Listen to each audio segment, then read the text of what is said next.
I'm not a professional documentary maker, just in case you hadn't noticed. So I have to make these clips in my free time. So I'm always looking for opportunities to film. And one such opportunity arose last summer in my hometown when I visited the Air and Space Museum and came across a Japanese World War II kamikaze plane.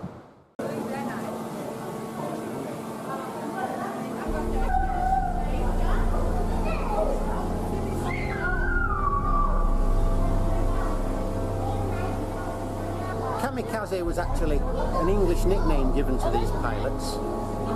In Japan, these pilots were called shimpu. The phrase kamikaze, wind of the gods,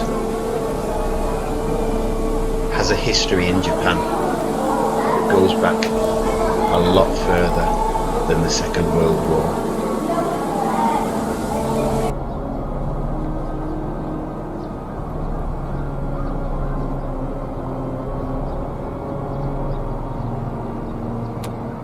In Xanadu did Kublai Khan a stately pleasure dome decree. But it wasn't enough, so he said to his men, "Deliver Japan to me."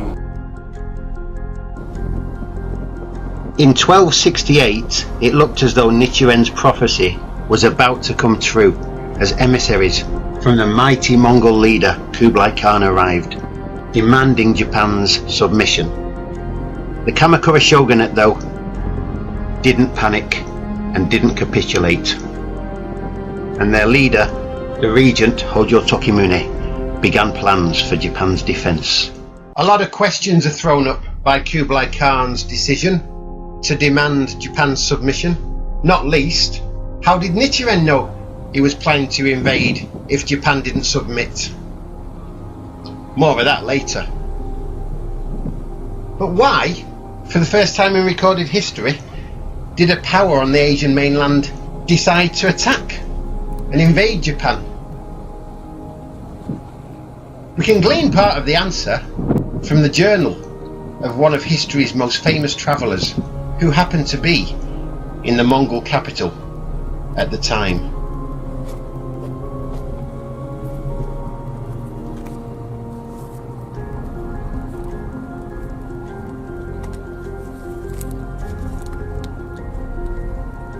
ZIPANGU is an island far out at sea to the eastward, some 1,500 miles from the mainland. It is a very big island. The people are fair-complexioned, good-looking and well-mannered. They are idolaters, wholly independent and exercising no authority over any nation but themselves. They have gold in great abundance because it is found there in measureless quantities, and I assure you that no one exports it from the island because no trader, nor indeed anyone else, goes there from the mainland. That is how they come to possess so much of it. So much indeed that I can report to you in sober truth a veritable marvel concerning a certain palace of the ruler of the island. You may take it for a fact that he has a very large palace entirely roofed with fine gold. Moreover, all the chambers, of which there are many, are likewise paved with fine gold to a depth of more than 2 fingers' breadth. And the halls and the windows and every other part of the palace are likewise adorned with gold. All in all, I can tell you that the palace is of such incalculable richness that any attempt to estimate its value would pass the bounds of the marvellous. When tidings of its riches were brought to the great Khan, that is the same Kublai who now reigns, he declared his resolve to conquer the island. Thereupon he sent 2 of his barons with the great fleet of ships carrying cavalry and infantry. Tokimune didn't make any official response to Kublai Khan's demands, but primarily this was a ploy on the part of the shogunate to buy time. Get the weapons! I said surrender or die! You are! Get the weapons! Oh, surrender or die! Come on, man! They landed and occupied some open country and a number of villages. but they had not yet captured a single city or fortified town when the following disaster overtook them. Now it happened one day that such a gale was blowing from the north that the troops declared that if they did not get away, all their ships would be wrecked. So they all embarked and left the island and put out to sea.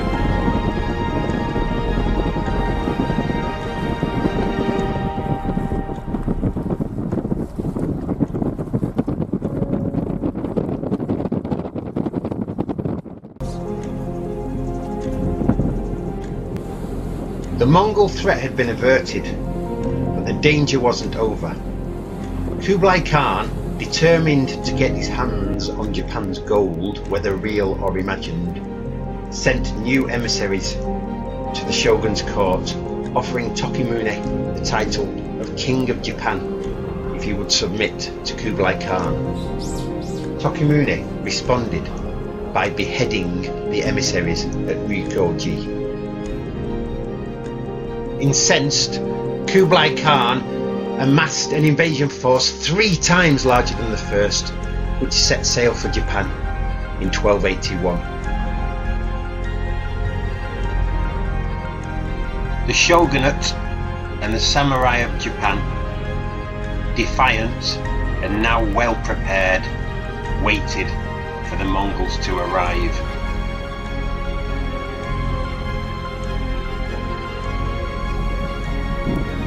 In the early summer of 1281, a massive Mongol fleet was spotted off the west coast of Kyushu.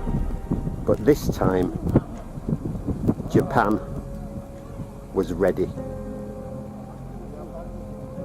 Well and truly ready.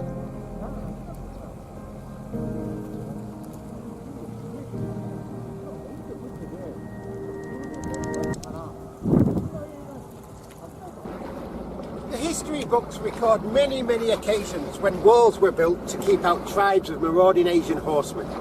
The Huns, thwarted by the Great Wall of China, marauded westward, only to find that the Romans had built a huge wall around Constantinople that not only kept Attila out, but kept the Byzantines safe for 1,000 years from the Huns, Mongols, Arabs and Turks.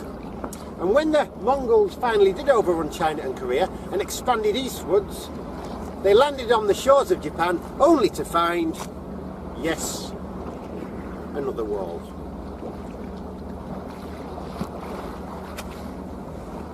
For 2 desperate months, the samurai doggedly resisted the Mongol invaders who were unable to breach the defensive walls. And in temples and shrines all over Japan, monks and priests begged the gods to intervene.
Kamikaze.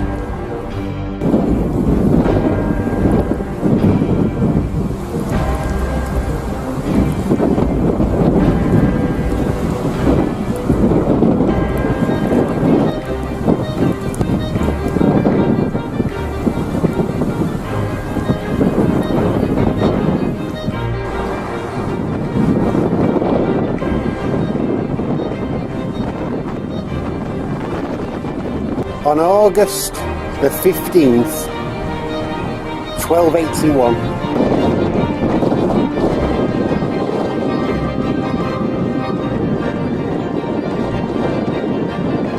a massive typhoon smashed into the Mongol fleet.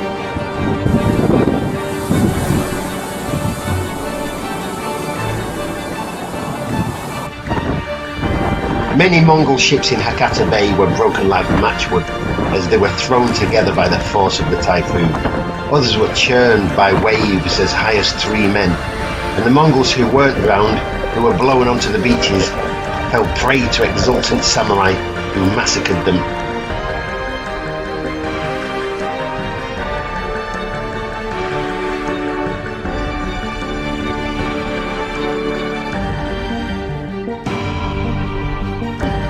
The Mongol invasion force was completely and utterly annihilated.